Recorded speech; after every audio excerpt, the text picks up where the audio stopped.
there, then you deserve to be smacked in the mouth. But that's inculcated into everyone that goes into a Japanese dojo.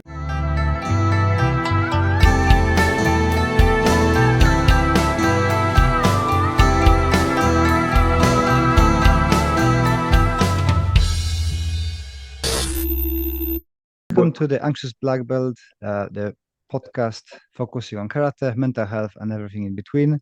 Today, we got the sensei Vince Morris with us, upon recommendation of my good friend Don came, and we're gonna be learning about the Kissaki Kai method.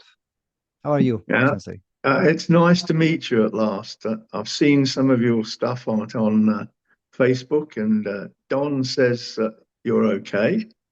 So if Don says you're okay, I guess I have to believe him. I have to congratulate you on the choice of your students. I really like Don.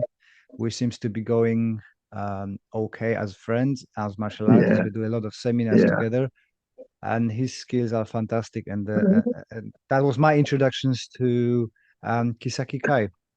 Well, Don has been a student of mine for say 25 years. When I was based in Nottingham, he used to come up regularly to our training sessions there, and I used to go down to Haywards Heath and do seminars down there for Don.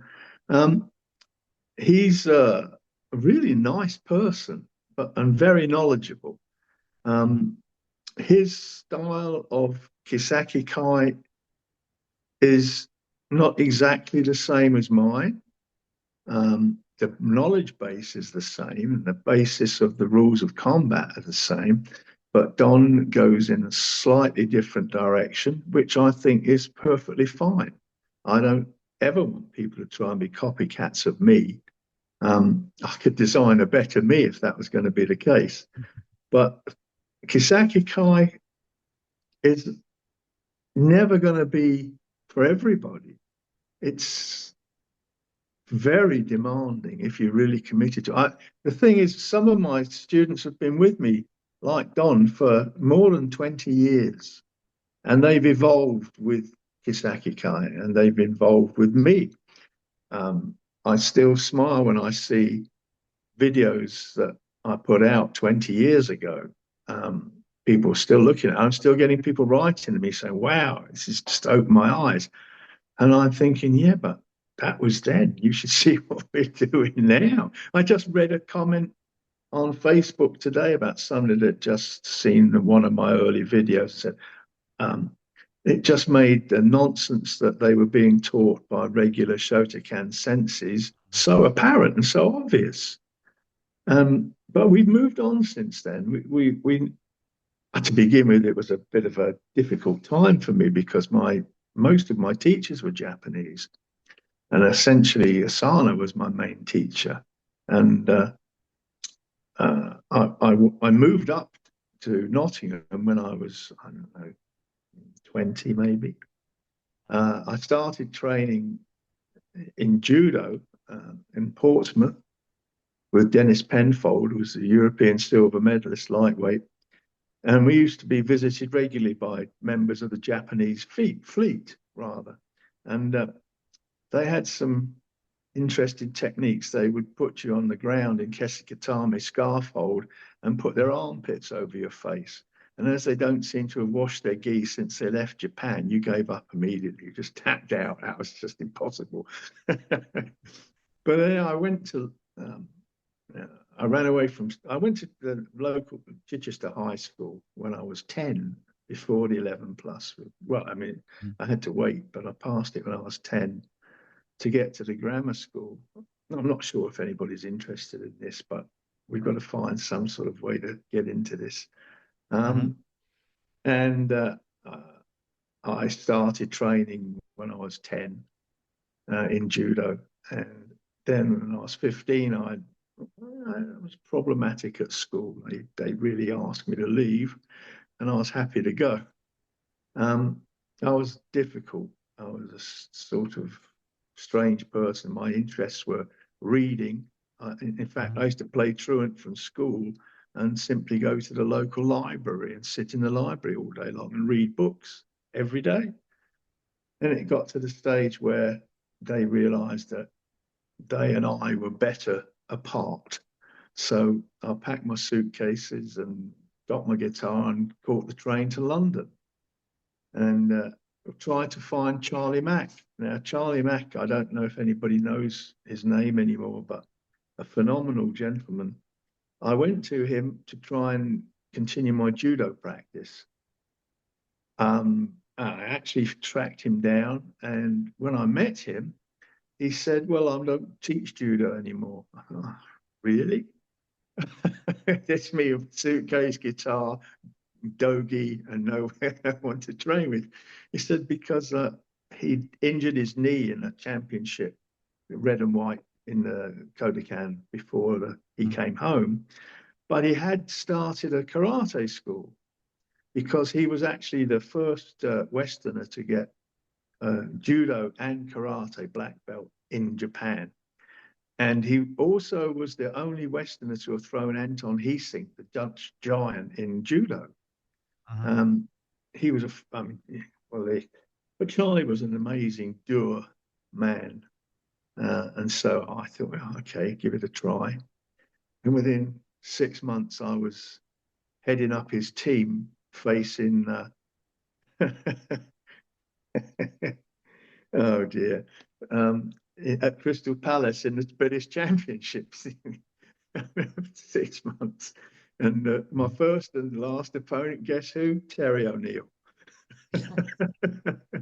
The sound his foot made when it hit me echoed all the way around Crystal Palace, and everyone went, he's killed him. He hadn't killed me, but it was the start of a beautiful friendship. But anyway, after that, I decided that although I'd left school when I was 15, I had no qualifications at all.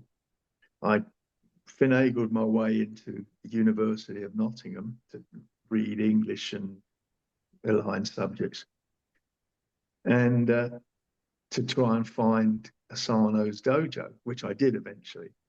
And so that was the start of my meeting with Asano. And the first meeting with Sensei Asano was memorable too, because he kicked me in the head so hard, I woke up in the dressing rooms with my head under the cold water tap, and I couldn't see out of my left eye for a week. Couldn't even open it with both hands. Apparently, he took a dislike to Charlie Mack's badge on my gi. So, Okay. oh, comedy making now. Okay, bang. Okay, thank you. Arigato. And there was the start of a love-hate relationship that lasted a long, long time. But to give Asano Sensei his due, I'd never met a tougher fighter in my life. Never met a tougher Japanese in my life. And I trained with so many of them. Ochi, Nagai, Kanazawa, obviously. And even the Mr. Inoue used to invite me to his black belt sessions, and I was only brown belt. I quite liked Inoue Sensei too, but I never met anyone quite like Asano. He used to put so much pressure on people just by coming into the dojo that many a time I'd be up in the changing room getting ready for the session, and you'd hear Sensei's footsteps coming along the carpet, and then a few of the less intrepid people changing with me would jump into the toilets, the lavatories, to wait for Asano to get out, and then they go home.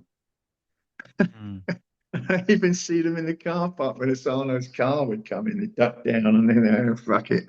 Excuse the language, but it was, he was, the people that he put pressure on you, let's put it that way. And he was that good that he could put pressure on you without even thinking about it.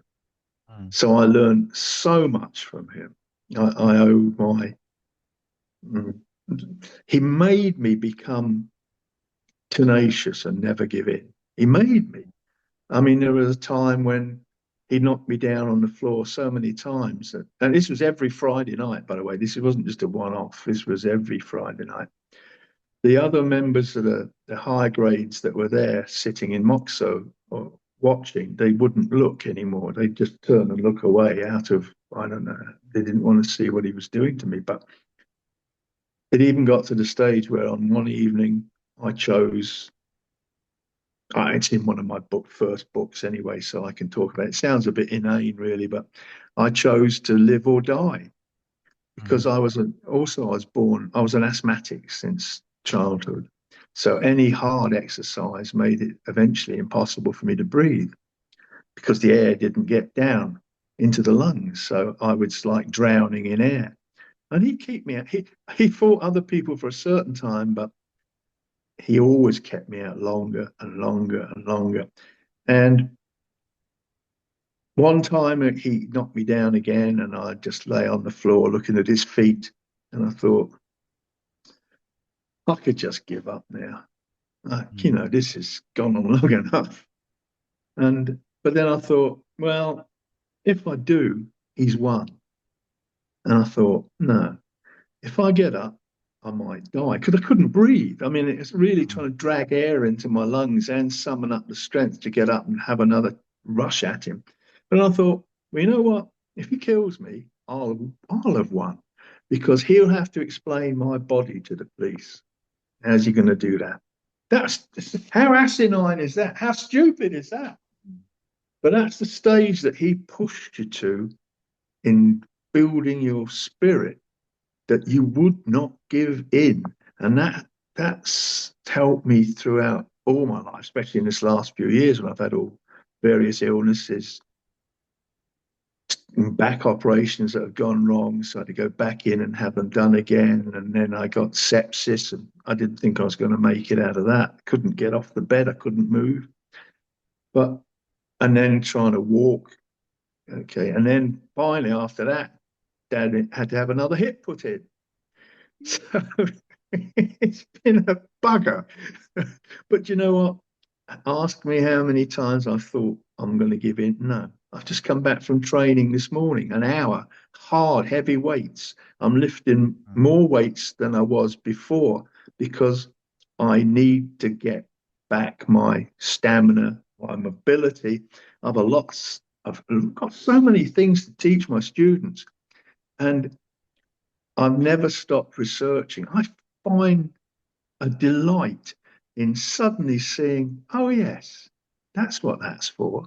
And then testing it to destruction. Luckily, I've got my assistant, the European chief instructor, also has moved to this area of France. So we see each other 3-4 times a week. We chat about everything, but every time we also look at techniques on the YouTube and whatever. Bunkai masters, yeah. Japanese influenced senseis, yeah. You've never seen such bullshit in your life. On the face of it, it looks good. You think, and I say to Keith, can we do that? Can you really escape from that lock by doing this? Can you get out of that chokehold by doing that? Well, guess what? We just get up and in my office, we do it. And I've got a dojo at home here. I've got my own home dojo. And we try it. And the last time we tried an escape from a stranglehold that they were pushing on Facebook, poor Guy, I got him in a chokehold and he's, all right, now get out of it. And it was all quiet and I let go of him and he fell over on the floor, knocked the table over, knocked the chair over, and like, no, that doesn't bloody work. See, it's so easy. Here's the problem. And I'm still bugger. What happened there? I love it. It's okay. It's okay. You're on. Okay, got it. Yeah. You must experience this yourself and be aware of the problem. You know, I just come back from Frankfurt. We did a really good 2-day seminar, and there were people there from all over the place. And the problem is, my students rush out to be my uke when I'm trying to demonstrate technique, and I don't. Because they say to me, when they're my uke, they feel what's supposed to happen. But here's a problem. If they try to help you, it doesn't work, because any fool can see they're not really trying to hit you. Well, they know now that I insult them or hit them a little. No, I don't hit them. I pinch them or upset them. So they've got to try to hit me, because, I mean, I look at these Japanese influence. Are you ready? Yoi. Yeah, of course you're ready. You've got your hands in your pockets, more or less. What's the point of your hands down there? If you're caught in the street with your hands down there, then you deserve to be smacked in the mouth. But that's inculcated into every ready. It's not ready, it's unready. And techniques like hikite, you cannot make long-term Shotokan people stop doing it. They can't. It's so far in them that they're doing that when it's perfectly useless. It should be here. Whatever you're doing with this hand, it doesn't matter. This hand's there to go. We have the rules of combat. You might have heard of our rules of combat. In a fight, hands only do two things: protect you, hurt the enemy. If they're ever in a position like this, doing bugger all, chop it off, sell it. It's no good to you. It's not protecting you. It's not hurting the enemy. And yet, if you look, I mean, I thought, okay, here's Yahara, somebody teaching Manjigema. Let's see what he does. Yelenbarai. Yes. And this one? Oh, we don't talk about that. It's just ready. Ready for what? Typical Japanese answer. I don't blame them anymore, because from the research that I've done over the years, I know exactly why they don't know what they're doing. What I do object is the fact that try and push it onto believing, respectful students that lap it up and think that they're being told the truth. They're not being told the truth. When I used to ask Asano about things like that, he just smacked me on the head.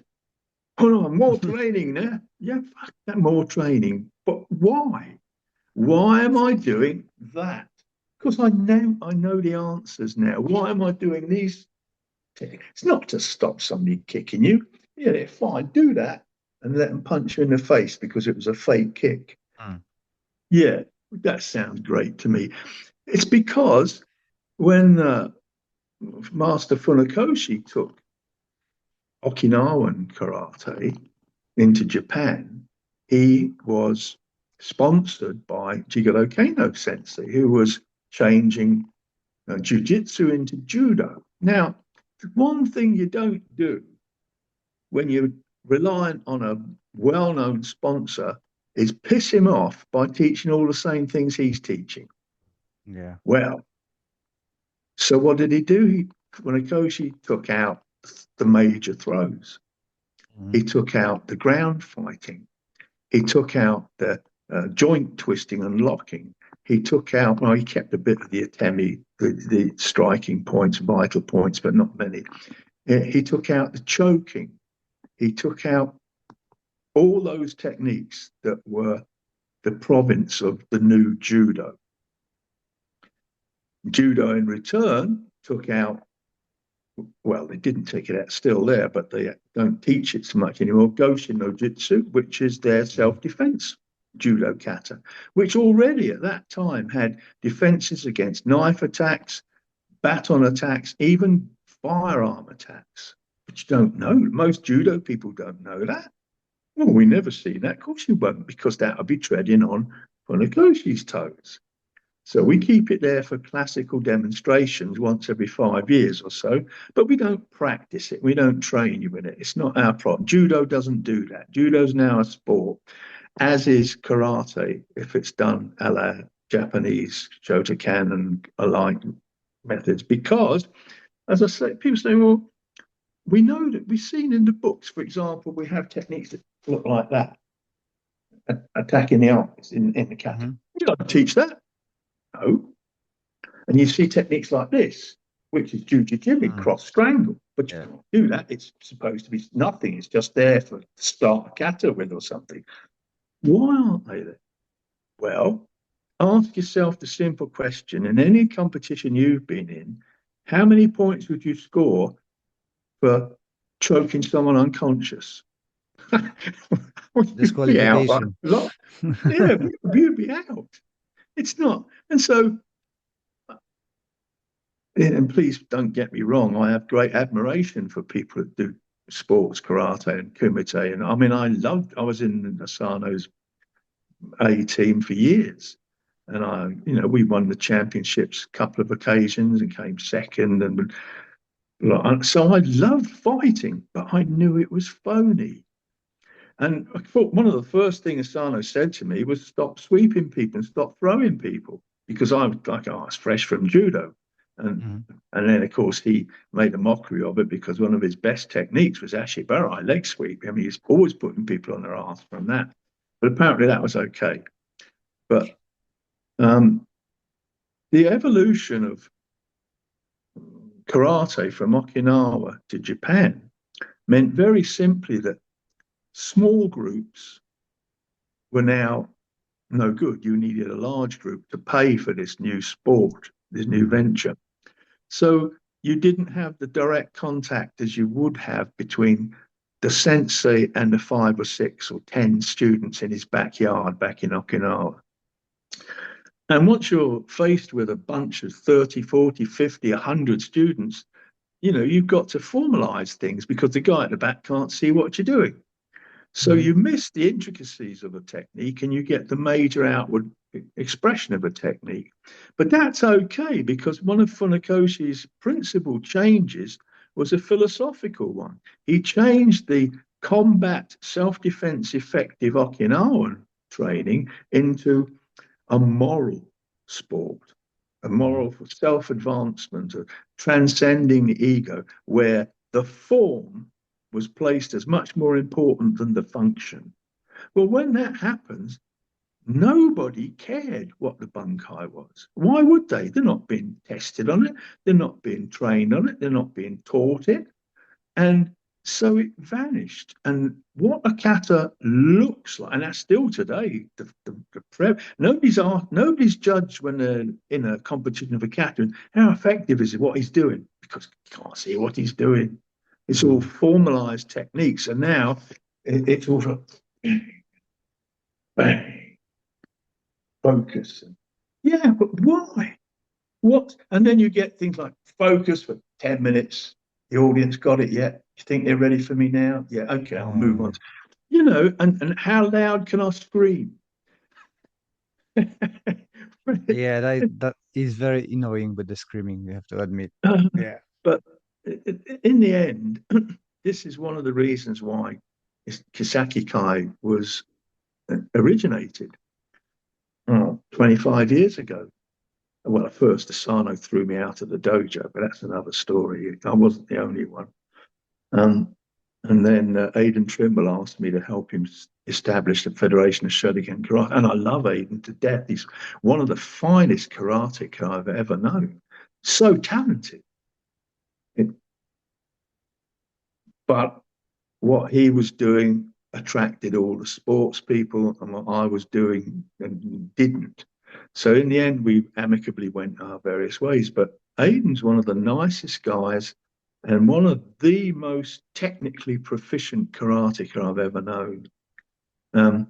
But okay, so I had so many students that would come and train with me. And for example, when a sensei wasn't in the dojo, he'd ask somebody, quite often me, to take the class for him. Or if he couldn't go to a certain venue to teach people, would I go? I got my petrol fare paid, £4, lovely, fantastic. Booked my summer holidays on that. But students would say, but this is different. And but it's the same techniques from the outside, but what you're doing with them is different. Yeah. So eventually I had a lot of students say, well, can you teach us? And here's something I'd learned. As much as I admire people, Bill Wallace, um, obviously Aiden, uh, and Terry O'Neill and people like that, fantastic. You always think of the kicks, don't you? You do. I mean, but ask yourself how many Okinawans used to do those kicks? Not one. Not one. Now and then say, well, that's because those kicks are no good for self-defense. That's bullshit too. That's normally said by people that can't do them.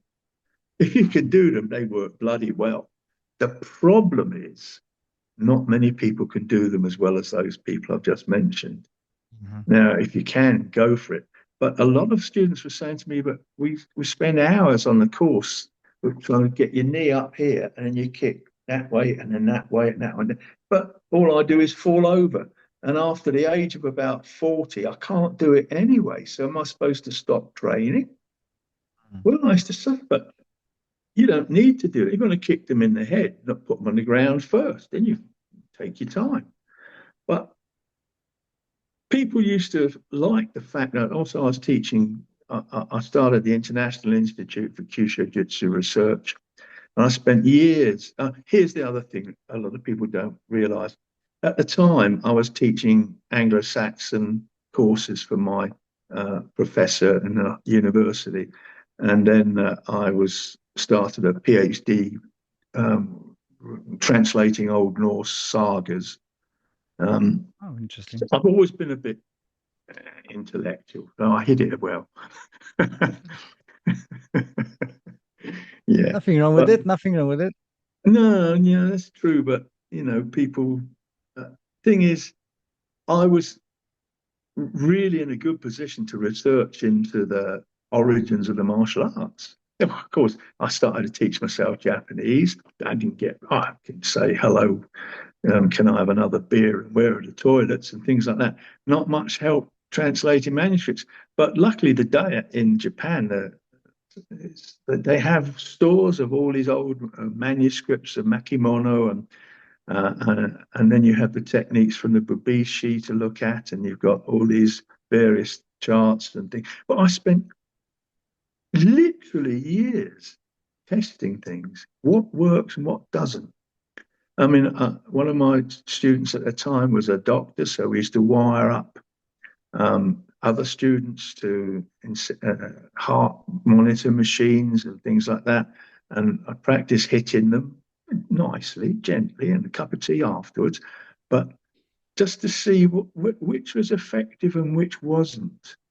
And then we threw out the bullshit and got down to nitty gritty what does work. I mean, Chin Na, a lot of people don't know much about Chin Na, the ripping, the tearing, and bending, Mhm. the manipulation, the kensetsu was, if you like, of original karate. So went into that in a big way. And in the end, my training helped me to get to the bottom of what really was happening in karate, in what was so-called bunkai.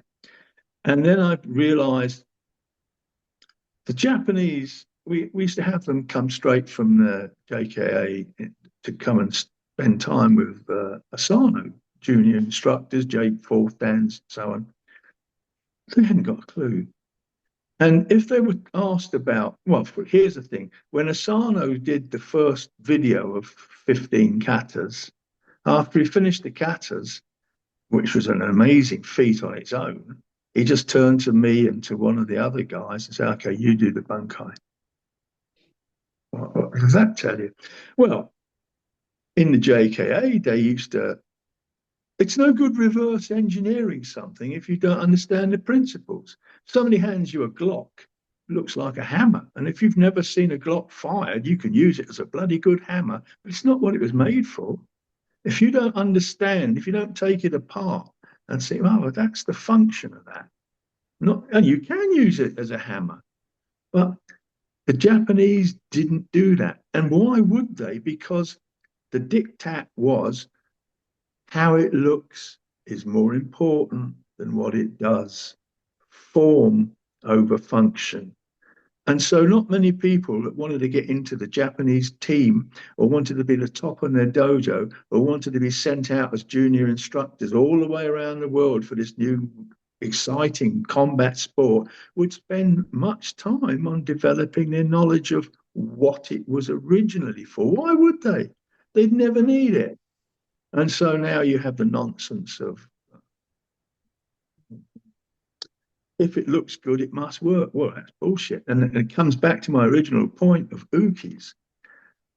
If you don't have protective gear on and put a helmet on, and your uki does the same, oh, well, actually, we don't really go that far. I mean, the uki wears it, I don't, and gi doesn't. But if you don't try to hit me, you won't get the right reaction from me. And I take a chance. Sometimes I stand there and say, "Go on, hit me," and they go, "Dang," and they don't. Well, I knew you wouldn't. So now you've got to try to hit me. And until they act as if it were the street, bunkai is of no good to anybody, especially when you realize that most of the techniques that are taught, oh, I'm sorry if I'm being a bit dictatorial here, but if you're taught bunkai by a strongly Japanese influenced sensei, he will normally teach you bunkai which works against another Japanese orientated fighter. I don't know anyone in the street that does oizukis. I know people that do, you know, I mean, how many? Nowadays, a few might, but if your sensei has only developed his bunkai against people that also do karate the way he does it, it is not ever going to work. Also, how long would the sensei want his student to be in the dojo if every time a sensei picked him to do some bunkai demonstration and he got smacked in the mouth? Well, he wouldn't. I mean, you can. I'm sorry, I'm talking too much, Les. No, Ask that's me fine. That's something. fine. It's about you sharing your knowledge. But the question what I wanted to ask, you mentioned about the um, Funakoshi dropping the techniques, and I think you are spot on with this one. I totally agree with that. That you go into somebody who's doing a throws, you don't step on their toes. But recently I've seen a few videos from Okinawan masters. In the same thing happens is a very traditional bunkai that it not making much of a sense. Do you think that spread it backwards from Japan because the Okinawan scene, oh, this is very you, popular, we have to go that way? well, I had a long talk with my old friend, we've lost him now, Chuck Merriman, Mhm. and he was a mine of knowledge. I asked him, why is it that it seems that certain Japanese senses now look more, sorry, Okinawan senses look more like the Japanese than they used to? And he'd say, well, because just as in Japan, the sport form, the competition. Remember, they never had competitions. They used to have like original fights in the sort of grappling tegumi style of things, but there was never set competitions. Uh, Obviously, what happens when the senseis left the dojo, people would say, well, let's just have a go at this. But the spread of Japanese influenced karate is absolutely worldwide. And it did spread back to Okinawa and has spread back to Okinawa. There are a few um, groups which still maintain the old ways, but then they can't help but be influenced by what's happening, because if you have so many senses in Okinawa living on the breadline, they don't make money out of it. They get, a lot of them are old now, and you want a certificate, you can get a certificate, but what are the students teaching and what are they learning? And a lot of it is more and more like sport influenced karate, can I put it that way? And okay, I understand that too, but it's a sad loss. But there are some stalwarts that still keep the old ways. But it's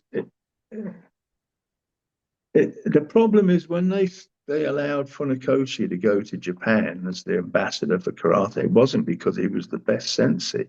It was the fact that he could speak the language better, and he was an educationalist, and he was an intellectual, and he was. I mean, for example, well as I do, that Choki Motobu was already in Japan, really didn't have a following because he used to piss people off by throwing them around a lot and beating them up and being his lovely self, which I admire that too. I mean, it's fun. And when he actually met Funakoshi, there was very bad blood, and apparently he tossed Funakoshi around a few times, and that didn't. It all developed from that article in the King magazine of this Russian boxer that was defeated by an elderly karate master from the audience. Well, that was Motobu, but King magazine didn't know what Motobu looked like. So what did they do? They drew pictures of Funakoshi. That's going to do you some good, isn't it? I mean, it's going to make Motobu love him. Anyway, but you're right. Things have changed, and luckily, I mean, when I first started talking about bunkai and its applications, people used to say, well, I mean, I remember the headlines of a certain magazine that had me on it. It was Vince Morris, pioneer or pirate. I didn't know what I was doing. But you see, then I'd also started passing this knowledge on in law enforcement training and stuff like that. And I was for 12 years teaching the trainers at the academy in Belgium. We know it works because we used to get feedback from the officers, and they also tested what I was doing up against a team of Krav Maga instructors from Holland who were teaching law enforcement, and they gave a day of letting them do their stuff and then mine. Well, in the end, the police academy rewrote the training manual, including the Kissaki techniques, and it's still there to this day. And I have never, ever taught people something that doesn't work. If it doesn't work for them, it's because they haven't done it properly, or they haven't trained it properly, or they've misunderstood it. Because when I'm teaching my officers to go out and face people on the street, I'm damn certain I'm not going to send them out to get hurt or potentially even killed. And the feedback I've had from them is that it works. I mean, because you wouldn't believe the depths we went to test all this stuff out. And so when I say this technique works, I mean, the other side of that coin is when somebody tells me they've got a bunkai, an application, a defense technique works, I just say, well, do it on me. Okay, try me. And that's not to be egotistical or big-headed, but how else am I going to know whether it's going to work? And so mostly they don't. But that's another story. I sound coming across really egotistical. I'm not. I try to be as honest as I can, and I let common sense should, and just trying it should tell you.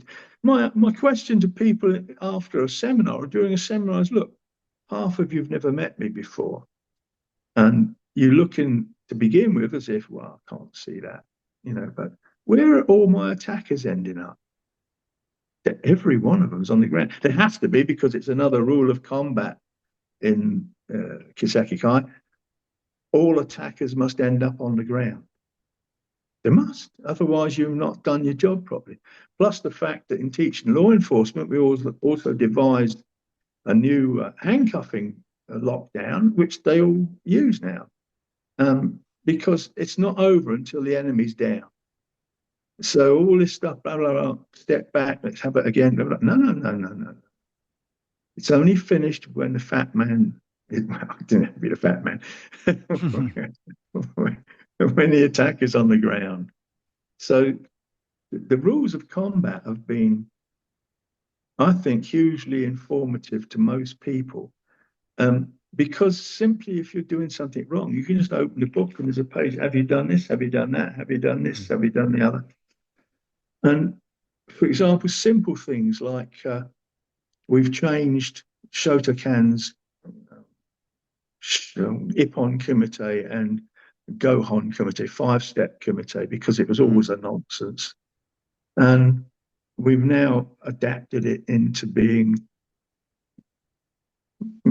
effective. It's as simple as that. Every technique ends up with the enemy on the ground. And we've included in it now not just punching techniques, but grabbing techniques, choking techniques, attacks from behind, kicking techniques. And every time it's done, the enemies have got to be on the ground. Otherwise, it doesn't count. And you're tested in this. You have to do it. And it's been a game changer, really. Uh, I just wish I were 20 years younger, because I'd have that much more time to spread Kissaki. I mean, I'm soon going to be 81, which is, Mm. most people have had their slippers on and feet up for years, but somebody's stolen my slippers. So what am I going to do? But Did you did you did you face a lot of backlash when you came up with as one of the first with the applications that actually work? Because you kind of threatened the Japanese dominance with your nonsense. I've got a nice newspaper article. I don't even know who wrote it, but when I was a sixth Dan, this article said Vince was hated by the Japanese, because all of a sudden people can see that what he's doing is working and what they're doing isn't. And yeah, there's a lot of animosity, but some of the new Japanese, no, they're um, they're more receptive. But the dyed in the wool JKA churned out senses, all ex Japan champions, and blah blah blah. Most of them, it's just what hurts me so much. Kanazawa, for example, fantastic technique, but bullshit at bunkai. I mean, I've even got videos of him teaching here from the kata. Oh, and it's against somebody with a katana. All very well and good if you want your hands cut to pieces, but if you slow it down and look at it frame by, the Uki's actually holding the katana by the blade and hitting him with the hilt. Mhm. What's that about? And that's Kanazawa. Why is he doing such bullshit? Well, I went to teach in his Chinese dojo 2 or 3 times, and that was a bit embarrassing, because I couldn't correct the old 50, 60, 70-year-olds because of the Chinese idea of face. Mhm. So when I was trying to correct them, I'd have to correct the guy next to them, the younger student, as if he'd been doing it wrong. But so that, and doing it slowly. So yeah, can you see what I'm doing? Yeah. But not going directly up to them and teaching them to make them lose face. But the outcome of that was their club secretary and about 4 or 5 others left him and joined Kissaki Kai. But Mhm. that didn't make him a great friend of mine, did it? Yeah. But what can I tell you? Um, uh, yeah, so in the main, the younger Japanese and the younger ones today, but I see some of the young ones still a great technique, and fit and sharp and wrong in what they're teaching.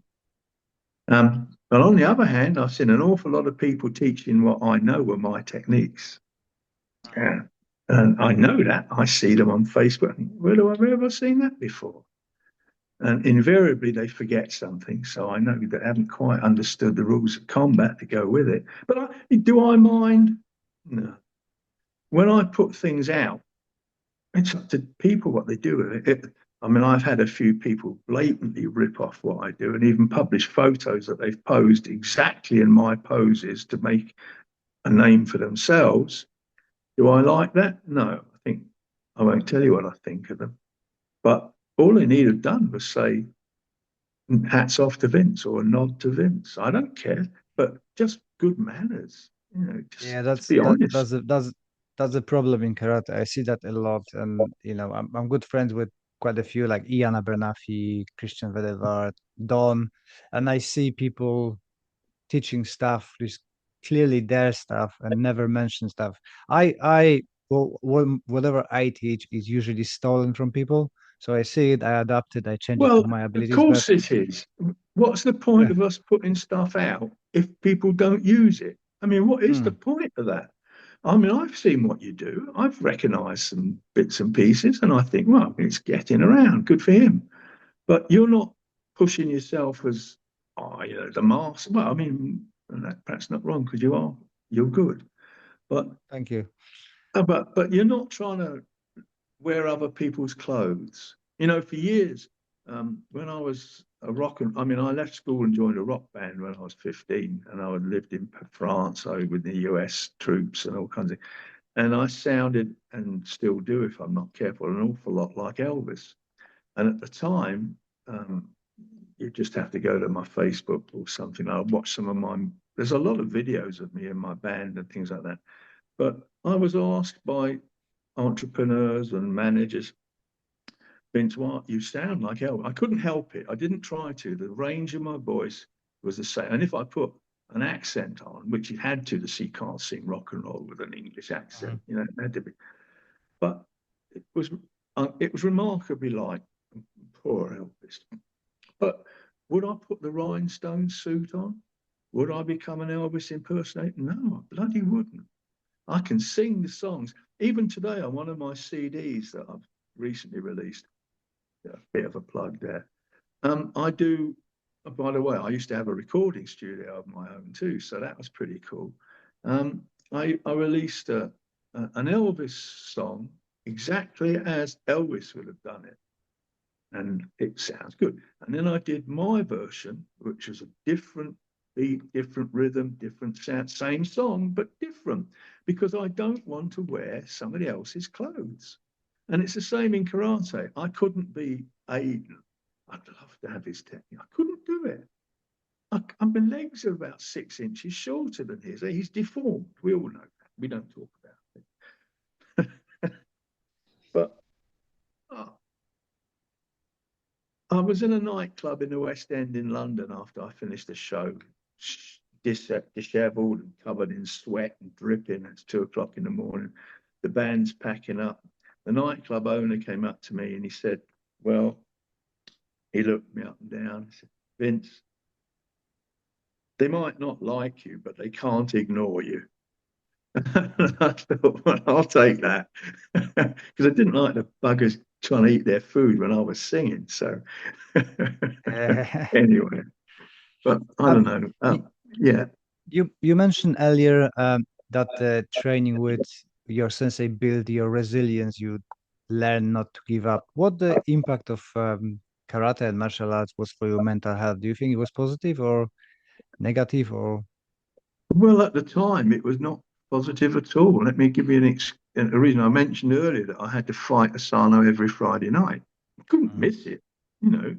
So on the Wednesday beforehand, around about, I'd start to think, oh, Friday's coming. And then Thursday, oh, Friday's coming. And it would be in my mind, it'd be like a black cloud in my mind, thinking, well, Vince, are you going to go? Are you not going to go? You can always just miss it. You can say you've got a meeting or you. But in the end, I learned to say, to hell with it, just do it. And I survived eventually. But it was real pressure. And I mean, people going in for championships and things like that. There's a lot of pressure there. There's a lot of nerves. And it, it I don't suppose, I mean, nobody ever said to me, Vince, this is how you deal with it. You were just Mhm. taught, deal with it, get on with it. And of course, my research into the books I was writing about the samurai ethic, it always beats me how they could quite happily commit seppuku in the face of, kill themselves because to save the family's name or something. I thought, what sort of mindset does that? So then I went into looking at how the mind affects daily life, or in particularly karate. And I put out this video, the martial mind, and it's I actually explain. I taught a sort of a training where one person stands in the middle, and there's a group of people around that they attack. And when the attack's been going for a minute or two, another one comes in, and then another one comes. And then somebody said to me, "Well, how do you expect them to win?" And I said, "Well, I'm not telling them this, but I don't expect them to win. What I expect them to do is to survive or die. That's the mindset that you want." So I'm not teaching them techniques to win a fight against six people. I'm teaching them, hopefully, mental strength to just do what is necessary. And that's what's got me through so much physical, mental anguish. I've had a lot of things I can't talk about, but not, I mean, we take this Galaxy Quest saying and put it on the back of our t-shirts, never give up, never surrender, because it's the truest phrase that there is as far as Kissaki is concerned. And mental strength doesn't mean you don't cry. It doesn't mean you don't feel weak. It doesn't mean to say you shouldn't talk to others about it. You should do. You should sometimes seek professional help if it's really affecting your life so much. But within us, I've found there is a courage that once you stop looking for certain answers, like how am I going to beat the sixth man in this group? Just forget that. Just do what's necessary now to survive what's happening now. Just get on with now. And it's a bit like the Zen thing, live in the moment. And that's true too. I never found that much use to me, meditation and Zen. Sano sent me to train with Kinetsuka, the Aikido master and Zen teacher, and but I didn't find it much help to me. I used to get angry when they hit me with that big stick. I don't need that. But to be truthful, so much is won in life and in the martial arts, and especially in real danger, depending upon the tenacity in your soul and the courage in your soul and the mindset.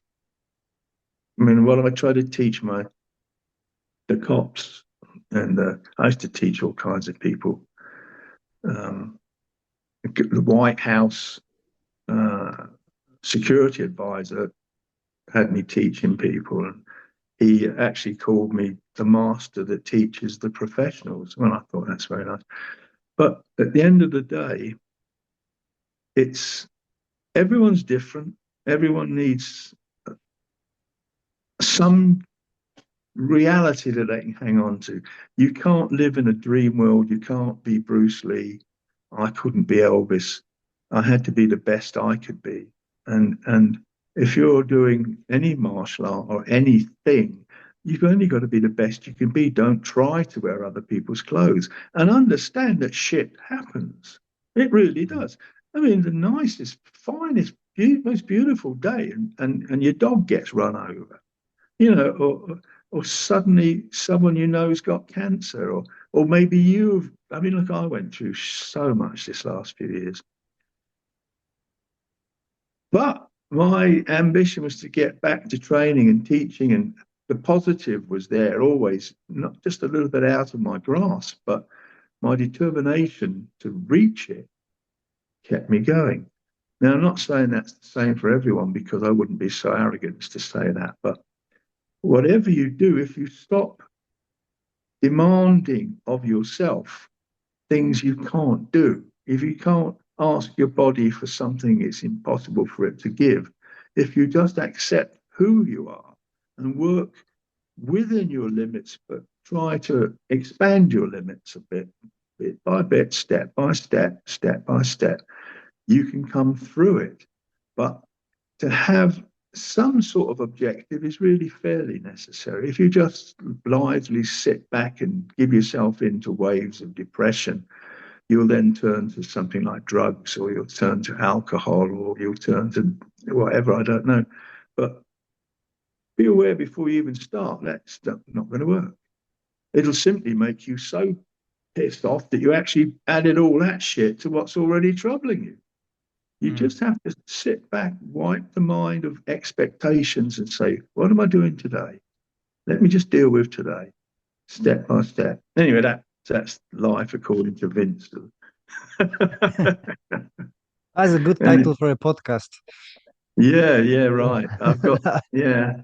I was once the chairman of the Martial Arts Commission in Britain, in England. And I had thought of calling my next book Thoughts of Chairman Vince, but it's been lost on people now. I've got so much Um, to do.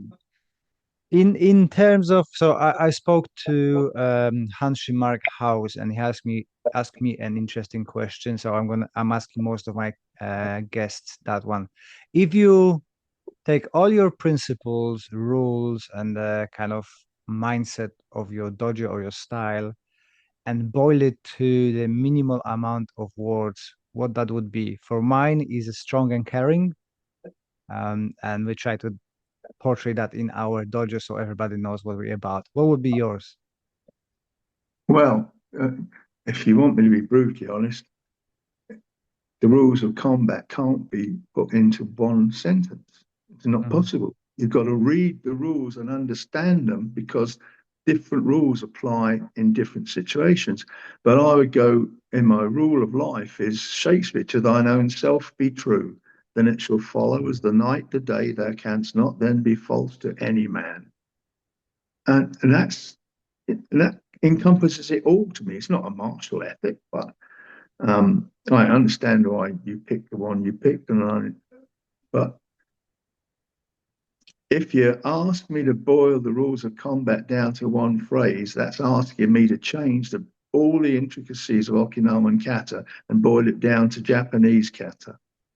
Mm. Well, No, you've lost most of it. Oh, I didn't mean the rules of combat. What I meant is like a is it ethos of a dojo? The Probably not ethos, ethos. Yeah. ethos, yeah. Um, well, it's just never give in. It's just that Mm, simple. Never give in. I mean, why would you want to practice something you know is the most dangerous thing you could ever do, giving in? No. mhm, You can look like you're giving in, you can be deceptive because that's a tactic. Fine. But no, never give in. Some days you think, oh shit, I can't do this. Well, sit, have a cup of tea, get up. No, now I don't have to give in. Do it again. Just never give in. Um, I can't think of anything more appropriate to any martial art, to be honest. I mean, if you look at even Miyamoto Musashi and all the famous real combative people in the history of Japan, were always of the mind that no mind, Mushin, was what was necessary, no thought. And if you're thinking of combat or training, then that's, as long as you understand it, doesn't mean you stop thinking about everything, but means that you get to a point where what you do is right and it doesn't need thinking about. It's the state of not having to. Because here's another thing: under stress, under real combat situations, when a cop's been attacked by two or three thugs on the street, that cop's brain cannot choose between linear choices. It can't say A or B or C or D. It's not, the brain doesn't work that way under stress. The brain works, where's my finger? Straight down. If this, then that. And under stress, that's all you can do. You can't decide. In the middle of a fight, you can't decide. It's like, I'm sure you've had this when you've done something. People say, what have you done? What did you do? And you say, I don't know, just did it. Because you know it so well. Your instincts, your reactions are built into you. They're honed. It's no mind. Mushin, you don't emptiness. You just are. I used to say to people, you are the technique. You don't strike with a punch. You are the punch.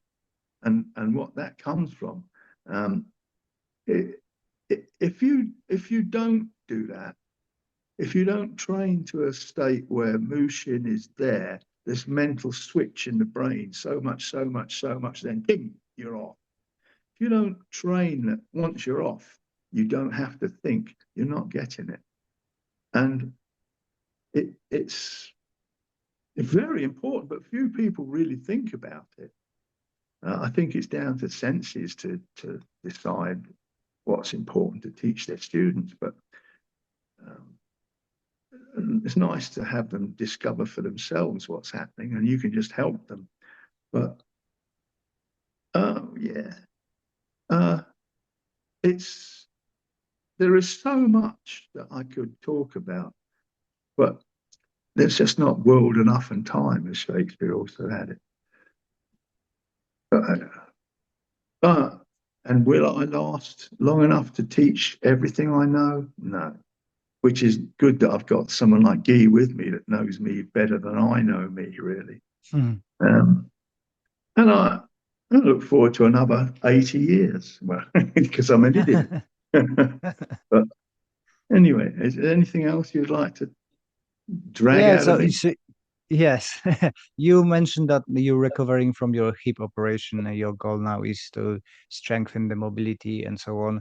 But what is your plan for future for Kissaki Kai? Well, difficult to say, really, without sounding uh, mm, too proud, but I'm very proud of what we've achieved so far, because I think most people understand that once they come and train with us, it's hard to go back. Because, but of course, if your senseis are dyed in the wool, Shotokan or Wado teacher or Kishinkai teacher. I mean, here's the thing: you've probably heard of. Well, you all know all about Kyokushinkai, and you've heard of Ashihara, who was his senseis champion student. He left it and started his own style called Ashihara's Fighting Karate. As he says blatantly, I didn't understand what the kata was for. So what did he do? He made up his own kata. And it's built on boxing. Well, fine, but where's all the knowledge? Everything that was in those original katas. How's that there to help any student now? It's not. So I'm not arrogant enough to think that I'm going to build new kata or I'm going to conquer. I'm too old to conquer the world. That'll have to come next week. But I just think my ambition for Kissaki Kai is for more people to simply look at what we do. That's all. That's all. And my students, of course, they just loving it. We have private training groups here. They come from all over, and they love what they do. And the thing that is so different about it is the effectiveness of it is not in debate, because you can see what happens when it's done correctly.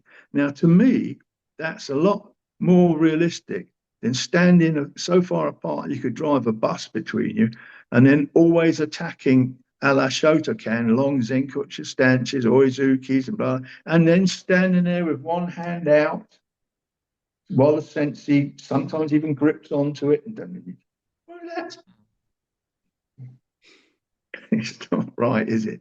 I mean, surely the students think, yeah, don't see that often down the bars I go to.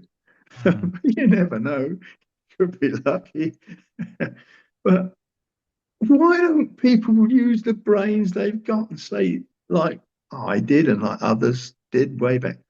Yeah, it's all very good since we've done all that now. But what are you going? Here's my point. As I said to you before, I was lucky enough to be a member of Asano's A team for a few years.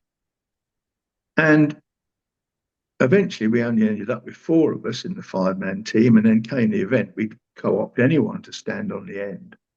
But my point is, that was fine then. Add another 4 or 5 years to that. Why am I not still in that team?